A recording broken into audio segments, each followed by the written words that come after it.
बुद्धी माणसाची खरी शक्ती. दादा धर्माधिकारी यांचा हा पाठ.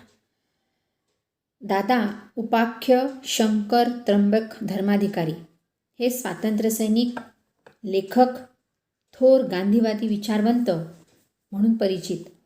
धर्माधिकारी यांची सर्वोदय दर्शन, स्त्री पुरुष सहजीवन, क्रांतीच्या संदर्भात, क्रांतिवादी तरुणांनो इत्यादी त्यांची ग्रंथसंपदा प्रकाशित आहे. चिंतन प्रक्रियेतील सुस्पष्टता, चिंतनाच्या प्रक्रियेमधली सुस्पष्टता, तर्कशुद्ध मांडणी, समर्पक दृष्टांत देण्याची त्यांची हातोटी, प्रासादिक ओघवती त्यांची भाषाशैली आणि ही त्यांच्या लेखनाची वैशिष्ट्ये आहेत दादा धर्माधिकारींच्या. कठीण विषय भाषणाच्या माध्यमातून सोप्या पद्धतीने मांडण्याचे कौशल्य दादांकडे आहे. पांडित्य, व्यासंग, वक्तृत्व यांचा मेळ दादा धर्माधिकारी यांच्या व्यक्तिमत्वामध्ये आपल्याला दिसून येतो. क्रांतीच्या संदर्भात ही जी त्यांची भाषणाची एक मालिका होती, तर या भाषण मालिकेतील उतारा म्हणजे हा प्रस्तुत पाठ आहे की बुद्धी माणसाची खरी शक्ती. यामध्ये लेखकाने माणसाची जी बुद्धी आहे ती बुद्धी हीच त्याची खरी शक्ती आहे याचं प्रतिपादन केलेलं आहे. पण तो ती किती वापरतो याच्यावर त्यांनी या पाठामध्ये विश्लेषण केलेलं आहे, चर्चा केलेली आहे. आपण तो पाठ वाचूया. आहे सत्य विचार हे नेहमी तटस्थ असतात, त्याला कोणतं म्हणजे बाजू नसते. सत्य विचार हे नेहमी तटस्थ असतात, निरपेक्ष असतात. असा जो सत्यनिष्ठ विचार आहे या विचाराची आज आपल्या देशाला फार मोठी गरज आहे. याचे कारण असे आहे की विचार करण्याचे जबाबदारीचे काम आता जगातील जवळजवळ सगळ्या माणसांनी सोडून दिलेले आहे. विचार करण्याचं काम जगातल्या सगळ्या माणसांनी जवळजवळ सोडून दिलेलं आहे. वॉल्ट एअर आहे, जो एक विद्वान साहित्यिक आहे, त्याचं एक मोठं सुंदर वाक्य आहे. व्हॉल्टेअरचे एक मोठे सुंदर वाक्य आहे. त्याने असे म्हटले आहे की माणसाला देवाने बुद्धी दिली, माणसाला निसर्गाने देवाने बुद्धी दिली आणि माणसाने या त्याच्या चुकीबद्दल सूड उगविण्याचे ठरवले की ठीक आहे, तू आम्हाला बुद्धी दिलीस, ठीक आहे, आम्ही निदान एवढे तरी करू की ती वापरणार नाही, तिचा उपयोग करणार नाही. आणि आज आपल्याला असे दिसून येते की माणसाचे वैशिष्ट्य बुद्धी आहे, तरी जे बुद्धिमान लोक आहेत त्यांचा त्यांच्या बुद्धीवर कमीत कमी विश्वास आहे. माणसाचा सगळ्यात कमी जर विश्वास कशावर असेल तर तो त्याच्या स्वतःच्या बुद्धीवर. शिपायाचा त्याच्या तलवारीवर विश्वास आहे, सत्ताधाऱ्यांचा त्यांच्या सत्तेवर विश्वास आहे, त्यांच्या सिंहासनावर विश्वास आहे त्यांच्याजवळ जी बुद्धी आहे त्या बुद्धीवर मात्र त्यांचा मुळीच विश्वास नाही आहे. तो एखाद्या वेळी बुद्धीचा उपयोग तलवारीची स्तोत्रे गायला करतो. अनेकदा धनाचा महिमा सांगायला तो आपल्या बुद्धीचा उपयोग करतो, म्हणजे धन कमवायला नाही तर धनाचा महिमा गायला. आणि सत्ताधाऱ्यांचे वैतालिक तर अनेक साहित्यिक आहेत. सत्ताधारी जे लोक आहेत त्यांची स्तुती स्तोत्र त्यांच्यावर शब्दसुमनांचा वर्षाव करणारे अनेक साहित्यिक आपलं साहित्य, आपली बुद्धी झिजवताना दिसतात. अनेक बुद्धिमंत आहेत. बुद्धिमंतांच्या बुद्धीच्या त्या शक्तीवर त्यांचा विश्वास नाही. माणसाची मुख्य शक्ती बुद्धी हीच आहे. विचार हीच माणसाची खरी शक्ती आहे. या निष्ठेची आज आवश्यकता आहे. ही निष्ठा म्हणजेच लोकनिष्ठा. बुद्धीचा उपयोग जो करू शकतो, आपल्या बुद्धीचा उपयोग जो करू शकतो, बुद्धीच्या शक्तीवर ज्याचा विश्वास आहे, तोच लोकनिष्ठेने हे लोकतंत्राचे, लोकशाहीचे अधिष्ठान तो जागवू शकतो. हेच लोकशाहीचं खरं अधिष्ठान आहे. आज आपण असं बघतो की ज्यांच्याजवळ संपत्ती आहे, ज्यांच्याजवळ धन आहे, तो लोकशाहीला विकत घेण्याचा प्रयत्न करतो. आणि ज्यांच्याजवळ दंडुका आहे, झुंडशाही ज्याला म्हणू आपण, दडपशाही, ज्यांच्याजवळ दंडुका आहे तो लोकशाही आपल्या वळणावर कशी येईल या दृष्टीने तो माणसाला वळवण्याचा प्रयत्न करतो दंडुक्याच्या जोरावर. या तीन शक्तींची प्रतिष्ठा जोपर्यंत, आणि या सगळ्या गोष्टींना प्रतिष्ठा प्राप्त होते माहिती आहे, तर लेखक असं म्हणतात की या तीन शक्तींची प्रतिष्ठा जोपर्यंत आहे तोपर्यंत औपचारिक लोकशाहीच्या ऐवजी जिला आपण वास्तविक लोकशाही म्हणतो या वास्तविक लोकशाहीची स्थापना होऊ शकणार नाही. आणि वास्तविक लोकशाहीची स्थापना कोण करणार, हाही मुख्य प्रश्न आहे. आत्तापर्यंत लोकशाहीची स्थापना ज्यांनी केली त्यांच्या देखील विचारात, त्यांच्या मनोवृत्तीत लोकांना फारच अल्प स्थान होतं. आता लोकशाही म्हणजे लोकांनी, लोकांसाठी, लोकांच्या हितासाठी, लोकांकडून चालवलेलं राज्य असं म्हणतो आपण. पण प्रत्यक्ष लोकशाहीमध्ये लोकांना कशाची गरज आहे याचा विचार अतिशय कमी प्रमाणात केला जातो. लोक म्हणजे कोण? आपल्याला काय हवे हे ज्यांना कळत नाही त्यांचे नाव लोक. लेखक असं म्हणतात की आपल्याला काय हवे हे ज्यांना कळत नाही त्यांचे नाव लोक. त्यांना जे हवे ते आम्हाला कळते, त्यामुळे त्यांना जे हवे आहे ते त्यांच्याकरिता आम्ही मिळवावे आणि नंतर ते बळजबरीने त्यांच्या गळी उतरवावे. ही आजपर्यंतच्या क्रांतिकारकांची भूमिका. लोकांना स्वतःला समजत नाही काय, त्यांच्या वतीने दुसरंच कोणीतरी त्यांच्या गरजांचा अभ्यास करतो, त्यांच्या वतीने ते मिळवतं आणि मग त्यांना ते आवडो की नाही आवडो, त्यांना ते रुचो की न रुचो, त्यांच्या गळी ते उतरवतो. अशी भूमिका आजपर्यंत क्रांतिकारकांची होती. समाज परिवर्तन करणारा जो वर्ग असेल त्याचीही हीच भूमिका आहे. लोकांची समजूत घालून त्यांना जर आपल्याला वळणावर आणता आले तर ठीक, तसा प्रयत्न आम्ही करू. पण ते जर आपल्याला करता आले नाही तर त्यांच्या मताची पर्वा न करता, लोकांच्या इच्छेची तमा न बाळगता, त्यांना जे इष्ट आहे आणि त्यांच्याकरिता जे हितकारक आहे ते त्यांच्यावर लादण्याचा आम्ही प्रयत्न करू. ही भाषा सर्वत्र ऐकायला येते.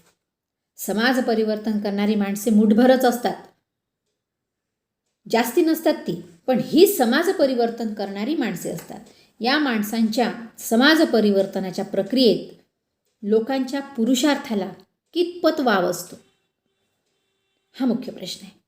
समाज परिवर्तनाच्या प्रक्रियेत लोकांचा प्रत्यक्ष सहभाग किती असतो, सक्रिय सहभाग किती असतो, आणि यावर आजच्या क्रांतीची प्रक्रिया अवलंबून आहे. मग क्रांतिकारक हा जर कुठल्याही प्रकारचा हिंसक असतो, अहिंसक असो, सशस्त्र असो किंवा निशस्त्र असो, कुठल्याही प्रकारची सेना उभारू लागला तर त्या सेनेला एक शिस्त लागते आणि शिस्तीला एक गोष्ट आवश्यक असते. म्हणजे एखादा क्रांतिकारक जर कुठल्याही प्रकारची तो सेना उभारत असेल, मग ती हिंसक असो, अहिंसक असो, सशस्त्र असो, निशस्त्र असो, तर त्याला एक प्रकारची शिस्त लागते आणि शिस्तीला एक गोष्ट आवश्यक असते. विचार ज्या मानाने कमी असेल, शिस्त त्या मानाने जास्त. शिस्तीला काय पाहिजे? एकसूत्रीपणा. आणि एकसूत्रीपणा असण्यासाठी एका विचाराचे लोक, म्हणजे वेगवेगळा विचार, तुम्ही वेगळा विचार मांडायचाच नाही. चुपचाप जे चालू आहे ते पाहत राहायचं, येस सर म्हणत राहायचं. म्हणून लेखक असं म्हणतात की विचार ज्या मानाने कमी असेल, शिस्त त्या मानाने जास्त. कारण शिस्तीला एकसूत्रीपणा लागतो आणि एकसूत्रीपणाचा अर्थ असा आहे की सगळ्यांनी विचार करता कामा नये. म्हणजे एकाने विचार करायचा आणि बाकीच्यांनी मुंडकी हलवायची, तरच शिस्त टिकून राहते असं लेखक म्हणतात. तर म्हणून सगळ्यांनी विचार करता कामा नये, तरच त्या सैन्यामध्ये शिस्त राहील. एका शिपायाची गोष्ट सांगतात लेखक, उदाहरण देतात की एका शिपायाची गोष्ट की हा शिपाई एकदा जखमी होऊन दवाखान्यात गेला. डॉक्टरांनी त्याच्या मेंदूचे ऑपरेशन केले आणि चुकून तो मेंदू त्याच्या कवटीत परत ठेवायला डॉक्टर विसरले. आता शिपाई तसाच घरी निघून गेला. नंतर मग डॉक्टरांच्या लक्षात आलं. मग त्यांनी पत्र पाठवलं की तुझा मेंदू चुकीने या ठिकाणी राहून गेला आहे, तू परत आलास तर फिरून तुझ्या कवटीत मी तो व्यवस्थित बसवून देईन, ये आणि तुझा मेंदू घेऊन जा. शिपायाने लिहिले की बरेच झाले, माझ्या लक्षात देखील आले नाही. म्हणजे तो मेंदू विसरून आला, पण त्याच्या लक्षातही नाही आलं. माझ्या लक्षात देखील आले नाही की उलट पूर्वीपेक्षा आता मी सुखी आहे, तो मेंदू नसल्यामुळे. म्हणजे विचाराचं कामच नाही, मम मम म्हणायचं, होला हो मान हलवले की झालं, त्याच्यामुळे मी सुखी आहे असे सांगतात. तर असं हे म्हणजे विचार गोठवून टाकायचे. असे सांगतात की नेपोलियन म्हणाला होता की जो विचार करू शकत असेल तो शिपाई बनू शकत नाही. आणि म्हणूनच आपल्याला माहीत असेल सैन्यातल्या शिपायाला दारू पाजण्याची पद्धत आहे. त्यांची विचारशक्ती मंद व्हावी, कुंठित व्हावी, हा त्यातला हेतू. विचार करू लागला की तो शिपाई राहू शकत नाही. कार्डिनल ह्युमन म्हणून एक खूप मोठा निबंधकार झाला. फ्रान्समध्ये त्याने नेपोलियनच्या संबंधात एक निबंध लिहिला. त्यात त्याने असं लिहिलं आहे की त्याला बंदुकीत जी दारू असते तिचे व्याकरण फक्त येत होते, दुसरे व्याकरण त्याला कळत नव्हते. पण नेपोलियन स्वतः काय म्हणतो? नेपोलियन म्हणतो की 1000 तलवारीपेक्षा आपल्या विरुद्ध लिहिणारे एक वर्तमानपत्र जास्त भयंकर आहे. आज आपण बघतो जिथे जिथे समर्थ हुकुमशाही असेल तिथे भिन्न विचाराला थारा नसतो. राज्यकर्त्यांच्या विचाराहून निराळा भिन्न विचार व्यक्त होऊ नये हा सगळ्या हुकुमशहाचा प्रयत्न आहे. त्यांना तलवारीची, त्यांना शस्त्राची भीती विचारा इतकी वाटत नाही. म्हणजे विचारांची फार भीती वाटते त्यांना, तलवारीची नाही वाटत एवढी, शस्त्राची पण नाही वाटत. विचारांची त्यांना जास्त भीती वाटते. विचारात तलवारीपेक्षा जास्त शक्ती आहे याचे हे प्रत्यंतर आहे. तलवारीत जर जास्त शक्ती असती तर सगळे हुकुमशहा शस्त्रधाऱ्यांना भ्याले असते. आज हुकुमशहा शस्त्रधाऱ्यांना भीत नाहीत. ज्यांच्याजवळ विचार असेल त्याची मात्र त्यांना भीती वाटते.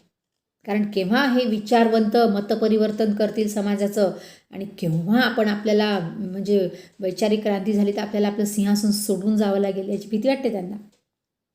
आणि म्हणून ज्यांच्याजवळ विचार असेल त्याची मात्र त्यांना भीती वाटते. त्या वॉल्ट संबंधाने एक आख्यायिका आहे. हा जो एक निबंधकार होता वॉल्ट एअर, त्याच्या संबंधामध्ये एक अशी आख्यायिका आहे की पॅरिस शहरामध्ये तो आपल्या घोडागाडीत बसून जाऊ लागला असताना तर ॲक्ट्रॉयचा जो नाका असतो त्या नाक्यावर जो चौकीदार होता त्या चौकीदाराने त्याच्या त्या घोडागाडीमध्ये असं वाकून पाहिलं आणि म्हणाला, बघतो आहे की तुमच्याजवळ ज्याच्यावर कर लागू शकेल अशी एखादी काही भारी वस्तू आहे का? वॉल्टेअर फार थट्टेखोर होता, तो विनोदी होता, मिश्किल होता. तो मिश्किलपणे म्हणाला, माझ्याखेरीज या गाडीत ज्याच्यावर कर लागू शकेल असा कुठलाही जिन्नस नाही. एकटा मीच असा आहे. माझ्या डोक्यातला विचार आज जे सत्ताधारी लोक आहे त्यांच्या विचाराहून भिन्न आहे. आणि या भिन्न विचाराशी जर समाज जुळला तर सत्ताधाऱ्यांची सत्ता राहील की जाईल. आणि म्हणून मला आपल्याला असे सांगायचे आहे, लेखक म्हणतात की विचारात भेसळ होऊ देता कामा नये. भेसळ नको याचा अर्थ एकाच विचाराला आपण पकडून ठेवले पाहिजे असा नव्हे. एका विचाराला जो पकडून ठेवतो त्याला विचारच करता येत नाही. भेसळ होऊ देऊ नये याचा अर्थ एवढाच आहे की कुठल्याही विभूतीच्या तत्त्वज्ञानाशी विचारांशी भेसळ होऊ देता कामा नये. विचार आपले नेहमी निरपेक्ष असले पाहिजे.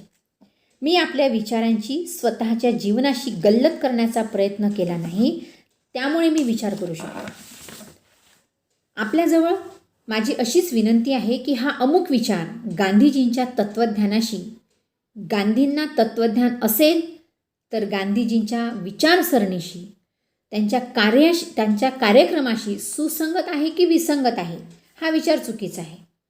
आम्ही जो विचार करतो आजच्या परिस्थितीत, जागतिक परिस्थितीत आणि राष्ट्रीय परिस्थितीत ज्या समस्या आमच्या समोर असतील तर समस्या ते प्रश्न सोडवायला हा विचार उपयोगी आहे की नाही एवढेच आपल्याला बघायचे आहे. म्हणजे गांधीजींचं तत्त्वज्ञान, गांधीजींची विचारसरणी, गांधीजींचा जो काही कार्यक्रम आहे हा कसा आहे, सुसंगत आहे की विसंगत आहे हे ठीक आहे, हे काळाने ठरवून दिलेलं आहे की गांधीजींचे विचार कसे आहे.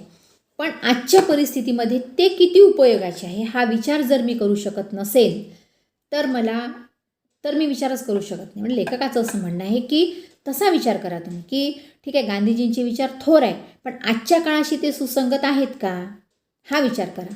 आणि जर ते आजच्या काळाशी सुसंगत नसतील तर त्यांच्यावर टीका करायची गरज नाही. आपण आपला दुसरा स्वतंत्र विचार मांडायचा. कारण त्यांच्या काळामध्ये त्यांचे विचार श्रेष्ठ हे होतेच, ते सिद्ध झालेलंच आहे. आज आपल्याला त्याच्यावर टीका करण्याची काहीच गरज नाही आहे. म्हणून लेखक असं म्हणतात की आपल्याला हेच बघायचं आहे की आम्ही जो विचार करतो तो आजच्या परिस्थितीमध्ये, आजच्या जागतिक परिस्थितीमध्ये, आजच्या राष्ट्रीय परिस्थितीमध्ये ज्या समस्या आहेत त्या समस्यांना सामोरं जाताना आपल्याला हा विचार उपयोगी पडतो का, ते प्रश्न सोडवायला हा विचार आपल्याला उपयोगी आहे की नाही एवढंच आपल्याला बघायचं आहे, यापेक्षा जास्त नाही. त्यात गांधींची उपयुक्तता असली तर गांधीजींचा आपण स्वीकार करू, उपयुक्तता नसली तर आपण अव्हेर करणार नाही, आपण त्यांचा धिक्कार करणार नाही. तो अधिकार नाही आहे आपल्याला, कारण त्यांचं ते सगळं सिद्ध होऊन गेलेलं आहे. त्यांची उपयुक्तता जर नसेल तर आपण अव्हेर नाही करायचा, त्याचा धिक्कारही नाही करायचा, पण स्वीकार करण्याचं कारणच नाही. आजच्या परिस्थितीत जर तो लागू होत नसेल तर तो आपण स्वीकारायचा नाही. मग याचा अर्थ त्याला विरोध करायचा किंवा त्याचा धिक्कार करायचा असा होत नाही. तर अशा प्रकारे बुद्धीचा वापर करायचा. बुद्धीच्या आपल्या कसावर पडताळून पाहायचे हे थोरा मोठ्यांचे विचार आणि हे आजच्या काळामध्ये उपयोगी असते. तर सहस्त्र त्याचा स्वीकार करायचा आणि पुढे जात राहायचं. पण लेखक दुःख व्यक्त करतात की माणसाला निसर्गाने सगळ्यात वेगळी अशी एक बुद्धिमत्ता दिली आणि त्या देवावरच सूड उगवायचा म्हणून की काय माणसाने ठरवलं की बुद्धीचा वापरच नाही करणार.